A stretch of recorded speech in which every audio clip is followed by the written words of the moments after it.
ညနေနေပြီဖြစ်တဲ့မြို့ရဲကလမ်းပေါ်မှာစုံတော့ကိုကြီးဟာပြဿနာကြီးနှစ်ခုကိုကြုံနေပါတယ်။သူ့မိဆုံးသွားတာမို့နာရီမှရှိရမှာဖြစ်ပေမဲ့သူကတော့ရုံးကိုပဲသွားနေရပါတယ်။ဘာလို့လဲဆိုရင်တော့သူ့ဘက်ကလူတွေကလက်စားမှုနဲ့စစ်ဆေးခံနေရလို့ပဲဖြစ်ပါတယ်။သူညမနဲ့သူရုံးကလူတွေကဖုန်းခဏခဏခေါ်နေတဲ့အခါမှာတော့လမ်းပေါ်ကခွေးကိုတောင်ရှောင်ဖို့အတွက် ready ဖြစ်မနေခဲ့ပါဘူး။ဒါကြောင့်ခွေးကိုကတ်ရှောင်လိုက်တဲ့အချိန်မှာတော့လူတစ်ယောက်ကိုတိုက်မိပြီးတော့အဲ့လူလည်းကားသွားပါတော့တယ်။ဘာလို့ရမလဲတွေးနေတော့မှတော့ရဲကားတစ်စီးရောက်နေတာမို့လူသေးကိုဖွဲ့ပြီးတော့သူ့ပါပုံနေလိုက်ရပါတယ်။ပြီးတော့အလောင်းကိုကားနောက်ခန်းထဲထည့်ပြီးတော့မောင်းလာပေမဲ့ DUI ချက်ပွိုင်ကိုရောက်သွားပါတယ်။သူကနာရီကနေတောက်လာခဲ့သေးတာမို့လို့လည်းအစ်စ်မခံချင်ပါဘူး။ဒါကြောင့်မို့စစ်ဆေးတဲ့အရာရှိကိုတငုံစာပဲတောက်လာတာပါကျွန်တော်ကအစုံတော့ပါညာနဲ့အစင်ကြီးပေးပါတော့တယ်။ပြီးတော့စိတ်လှရှားနေတဲ့အခါမှာတော့တန်တရားဝင်စရာကောင်းတဲ့ပုံစံမျိုးတွေဖြစ်ကုန်ပါတယ်။ဒါကြောင့်မို့တေချာစစ်ဆေးကြည့်ဖို့လုပ်ကြပါတော့တယ်။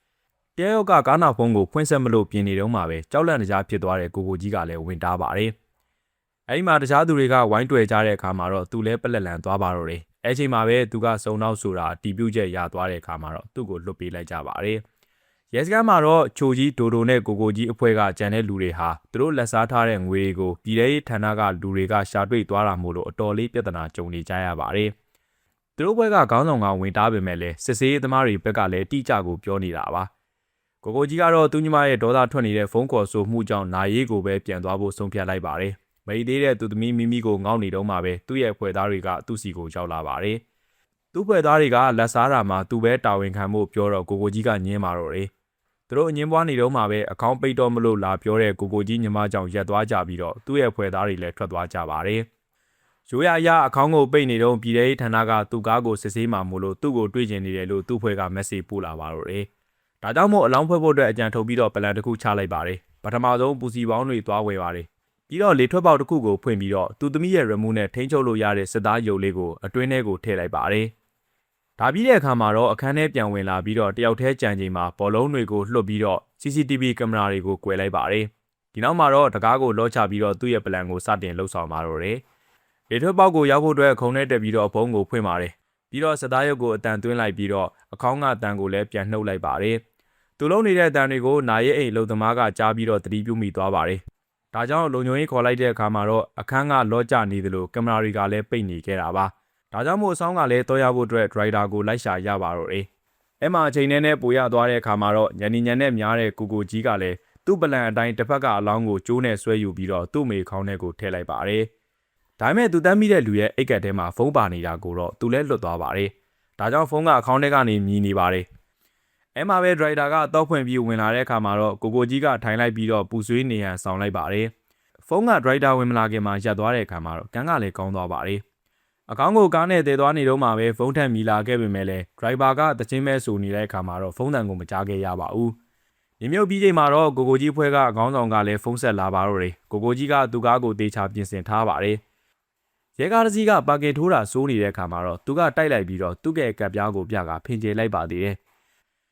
ပြီးတော့သူကားကိုအာမခံကုမ္ပဏီကိုအပ်လိုက်တဲ့အခါမှာတော့လူတိုက်မိထားတဲ့ကားဟာကားတိုက်မိတာလိုနဲ့အဆင်ပြေသွားပါတယ်။ဒီနောက်မှာတော့ကိုကြီးကအလုပ်ကိုပြန်တက်ပါတယ်။ဘုံတစ်ကိုစမ်းသပ်ပြတာကြီးနေတော့မှပဲလူသက်သမားတယောက်ကိုရှာရမယ့်ကိစ္စကပေါ်လာခဲ့ပြန်ပါတယ်။ case ဖိုင်ကိုကြည့်လိုက်တဲ့အခါမှာတော့ရာဇဝတ်ဖိုင်မဲလုံးကသူတိုက်မိတဲ့သူမှန်သိလိုက်ရပါတယ်။သူကတော့အဲ့ဒါကိုဘယ်သူမှမပြောဘဲနဲ့မဲလုံးရဲ့နေရာကိုတွားရောက်ဝင်ရောက်စီးစင်းတာကိုပူပေါင်းလိုက်ပါတော့တယ်။အဲ့နောက်ကားတိုက်မှုဖြစ်တော့ခွေးကိုတွေးလိုက်ရပြီးကားတိုက်မှုကမဲလုံးရဲ့အိမ်နဲ့တိမ်မွေးဘူးလို့လည်းနားလည်သွားပါတယ်။လမ်းပေါ်မှာတော့တက်တေကြံမလားလို့စစ်ဆေးနေတော့မှပဲကိုကြီးနားကိုတိုက်ပြေးသွားတဲ့ကိစ္စကိုစုံစမ်းနေတဲ့အရာရှိတက်ဆွေကရောက်လာပါတယ်။အဲ့ခါမှပဲကားတိုက်မှုကိစ္စကိုမြင်လိုက်တဲ့သူရှိတယ်ဆိုတာကိုသူသိလိုက်ရပါတယ်။ဒါကြောင့်ရဲကိုဖုန်းဆက်တိုင်းသူကလမ်းဘေးဖုန်းနဲ့ဆက်ပြီးတော့အမည်မသိဘူးဖြစ်နေပါတယ်။တက်ဆွေကအဲနာက CCTV ကိုပြတဲ့အခါမှာတော့သူတို့ကလည်းအဲကနေကားကိုရှာဖို့ဆုံးဖြတ်လိုက်ပါတော့တယ်။အဖွဲ့ကောင်းဆောင်ကချိုကြီးကိုထပ်စီနဲ့တူ record သွားကြည့်ခိုင်းပါတော့တယ်။ကိုကြီးကလည်းသူ့ရဲ့ဘော်ဒါအတွက်စားစရာလာပေးတာဆိုပြီးတော့ CCTV control ခန်းထဲကိုရောက်လာပြီးတော့သူကားများပေါ်လာမလားဆိုပြီးတော့လာကြည့်ပါတော့တယ်။ကံကောင်းကျင်တော့ CCTV ပါမြင်လိုက်ရတာကအတော်လေးကိုဝါနေပါတယ်။အဲညမှာသူညီမကမိမိရဲ့မွေးနေ့ခရီးလေးထွက်ဖို့ကိစ္စနဲ့သူ့မိမချစ်သူတယောက်ရှိနေလောက်တယ်ဆိုတဲ့ကိစ္စကိုကိုကြီးကိုပြောပါတော့တယ်။နောက်ရက်ရောက်မှာတော့ကိုကြီးစီကိုမဲလုံးကားတိုက်မှုမှာမြင်လိုက်တယ်ဆိုတဲ့လူကဖုန်းဆက်လာပါတယ်။ကိုကြီးကဖုန်းမဆက်တယ်ဆိုပြီးချပစ်ခဲ့ပေမဲ့လည်းတစ်ဖက်ကစက်တိုက်ကိုခေါ်နေခဲ့တာပါ။ နောက်ဆုံးမှာတော့ဒိုဒိုကဖုန်းကန်လိုက်တာတောင်မှတစ်ဖက်လူကကိုကိုကြီးကိုပဲမေးနေပါတယ်ဒိုဒိုကဖုန်းလဲပေးလိုက်တဲ့အခါမှာတော့အလောင်းနဲ့ပတ်သက်ပြီးတော့သူဘာလုပ်ခဲ့တယ်ဆိုတာပြောလာတဲ့တစ်ဖက်ကအတန်ကိုကြားပြီးတော့ကိုကိုကြီးကြောက်စိုးရိမ်သွားပါတော့တယ်နောက်ကြသက်တွေကကိုကိုကြီးရဲ့ဆဲဖုန်းကိုတော့မှခေါ်လာပါတယ်ထိတ်လန့်သွားတဲ့ကိုကိုကြီးကလည်းအစာအုပ်ပြင်ထွက်လာပြီးဘာရီလာပြောနေတာလဲဆိုပြီးမသိဟန်ဆောင်လိုက်ပါတယ်အဲနောက်မှာတော့သူ့ကိုဖုန်းခေါ်နေသူကိုတန်တရားဝင်သွားတဲ့လူတစ်ယောက်ကတက္ကစီပေါ်တက်သွားလို့ကိုကိုကြီးကနောက်ကနေလိုက်သွားပါတယ်ဒါပေမဲ့လည်းသူကအတော့နောက်ကျသွားတဲ့အတွက်မမီတော့ပါဘူးနည်းနည်းကြာသွားတဲ့အခါမှာတော့ခုနကလူကသူတို့စကန်းကိုရောက်လာပါတယ်သူကလည်းပေါက်စီဆိုတဲ့ရဲရာရှိတယောက်ပဲဖြစ်ပါတယ်ကားတိုင်းမှုဖြစ်တော့ကမြင်ရတဲ့ရဲကားထဲမှာပေါက်စီရှိနေတာပါကိုကိုကြီးစကန်းပြန်လာတဲ့အခါမှာတော့ချိုကြီးတို့ကမဲလုံးဖုန်းနောက်ဆုံးတင်နေရဖြစ်တဲ့သူ့မိရဲ့မြုပ်ထားတဲ့နေရာကိုတွားရှာကြပေမဲ့လည်းဘာမှရှာမတွေးခဲ့ဘူးလို့သတင်းပို့ကြပါတယ်ပေါက်စီတယောက်မိုဘိုင်းနဲ့ရောထိုင်ဖုန်းနဲ့ပါကိုကိုကြီးကိုဖုန်းခဏခဏခေါ်တဲ့အခါမှာတော့ကိုကိုကြီးကချာပစ်ပါတော့တယ်နောက်ဆုံးတစ်ခါခေါ်ပြီးမှတော့ပေါက်စီရောက်လာပြီးတော့ကိုကိုကြီးကိုထိုးလိုက်ပါတယ်ကိုကိုကြီးရဲ့လူတွေကတားလိုက်တော့မှပဲသူကလူမားလို့ဆိုပြီးတော့ဟန်ဆောင်လိုက်ပါတယ်တခြားရဲတွေကတော့ပေါက်စီရောက်လာတာကိုပြောနေကြပါတယ်ပေါက်စီအိမ်သာသွားတဲ့အခါမှာတော့ကိုကိုကြီးကလည်းလိုက်သွားပြီးတော့ဘာလို့ကျင်တာတော့လို့မေးတဲ့အခါမှာတော့ပေါက်စီကမဲလုံးရဲ့အလောင်းလို့ပြောလိုက်ပါတယ်ဒါကြောင့်ကိုကိုကြီးကဘယ်နေရာမှာမှန်းမသိတယ်လို့ဟန်ဆောင်လိုက်တဲ့အခါမှာတော့သူတို့စပြီးတော့ထိုးကြပါတော့တယ်နောက်ဆုံးမှာပေါက်စီကအသာစီးရသွားပြီးတော့ကိုကိုကြီးမျက်နှာကိုအိမ်သာကွက်ထဲကိုနှစ်ထားလိုက်တဲ့အခါမှာတော့ကိုကိုကြီးလည်းအလောင်းကိုပြန်တယ်လာပေးမယ်ဆိုပြီးတော့လက်ခံလိုက်ရပါတော့တယ်ဒီနောက်မှာတော့ကိုကိုကြီးကတောင်ပေါ်ကိုမြန်သွားပြီးတော့မဲလုံးအလောင်းကိုပြန်ပေါ်ပါတယ်ပေါက်စီကဘာလို့အလောင်းကိုဆွတ်လို့ကျင်နေတာလဲဆိုတာသိကျင်လာလို့အလောင်းကိုစစ်ဆေးကြည့်တဲ့အခါမှာတော့အလောင်းမှာကြည်ယာနှစ်ခုတွေးလိုက်ပြီးတော့သူ့ကားနဲ့မတိုက်မိခင်ကလေးကတည်နေတာဆိုတာကိုသိသွားပါတော့တယ်ဒီနောက်မှာတော့မဲလဲအိမ်ကိုသွားပြီးတော့ဖုံးအားသွင်းပါတယ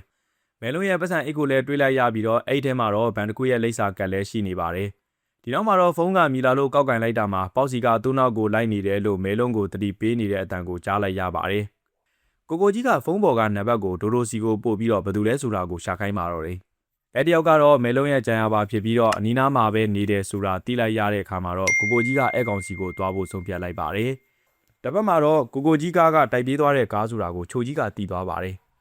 အဲ့ချိန်မှာပဲကိုကိုကြီးကတော့မဲလုံးရဲ့ဘော်ရာစီကိုရောက်သွားခဲ့ပါပြီဒါပေမဲ့သူကရဲမန်းတီသွားတဲ့အခါမှာတော့ထွက်ပြေးသွားပါတယ်နောက်ဆုံးမိသွားတဲ့အခါမှာတော့ဘာတွေဖြစ်ခဲ့တယ်ဆိုတာဖော်ကောင်လုပ်ပါတော့တယ်အဲ့ကမှပဲပေါက်စီကမကောင်းတာမှန်သမျှအကုန်လုံးတဲ့ရဲတကောင်ဆိုတာရဲ့သူ့ရဲ့ပတ်စံတွေဝတ်ထားတဲ့မိကန်တက်တာတော့ကိုမဲလုံးကခိုးပြီးတော့သူ့ရဲ့ body ရဲကိုဝတ်ထားတာရဲ့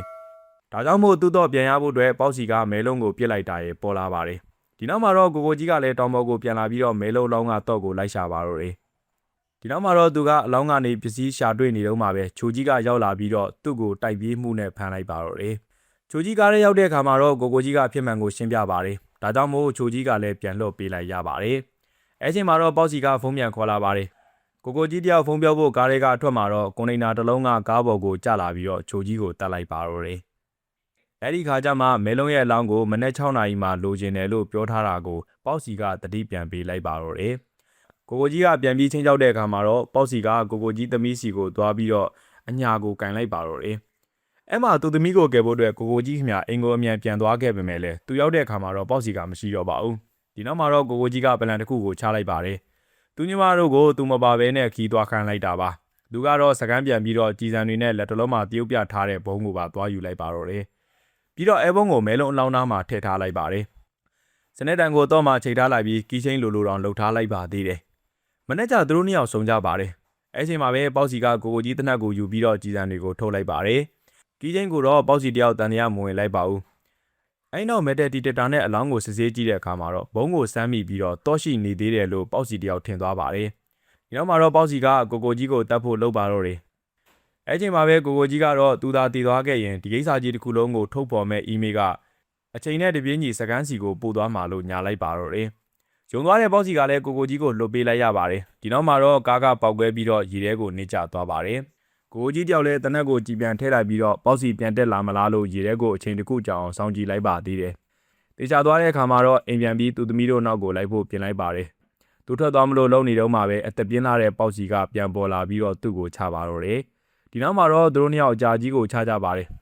နောက်ဆုံးမှရေချိုးကန်ထဲကိုရောက်သွားတဲ့အခါမှာတော့ကိုကိုကြီးကရေပူတွေနဲ့ပေါက်စီပေါ်ကိုဖြန်းလိုက်ပါတယ်ဒီနောက်မှာတနက်ကိုရဖို့နှစ်ယောက်သားကြိုးစားကြပါတယ်အဲနောက်မှာတော့မိတို့မိဘုံဖြစ်သွားသည်မှမသိပဲနဲ့ကြည်စံကပေါက်စီကိုမှန်ပြီးတော့ပေါက်စီလဲခါသွားပါတော့တယ်အဲ့ဒါတွေပြီးဆုံးသွားတဲ့အခါမှာတော့ပေါက်စီရဲ့မကောင်းတဲ့လုပ်ငန်းတွေနဲ့ကိုကိုကြီးရဲ့ကားတိုက်ပြေးမှုကိုစစ်ဆေးကြပါတော့တယ် ဒါမဲ့အကောင်ကြီးမိရှိတွေကအဖွဲ့အစည်းကုန်တိတ်ခါအတွက်ဆိုပြီးတော့ဒီကိစ္စတွေကိုလျှော်ပစ်လိုက်ဖို့ဆုံးဖြတ်လိုက်ကြပါတယ်ဒီနောက်မှာတော့ကိုကြီးတယောက်လောက်ကနေထွက်လိုက်ပြီးသူညီမလှုပ်ချင်နေတဲ့စီးပွားရေးလုပ်ငန်းတည်တည်လေးကိုပဲလှုပ်လိုက်ကြပါတော့တယ်သူတို့မေလောင်းကိုတေချာပြန်မြုပ်ဖို့ပြင်နေတော့မှာတော့မြေကြီးပေါ်ကနေကတ်ဆဲလေးကိုပြန်ရှာတွေ့ပါတော့တယ်ပြီးတော့မဲလုံးရဲ့ပတ်စံအိတ်ထဲကကတ်ကနေတဆင့်ပေါက်စီရဲ့မန်းနီးတွေလှုပ်ဝက်ထားတဲ့နေရာကိုလည်းရှာတွေ့သွားပြီးတော့ကိုကြီးတယောက်ကိုလာရှီဘွားကနေခရိုနီဘွားကိုရောက်သွားရင်းနဲ့ဇာကားလေးလည်းပြီးဆုံးသွားခဲ့ပါတယ်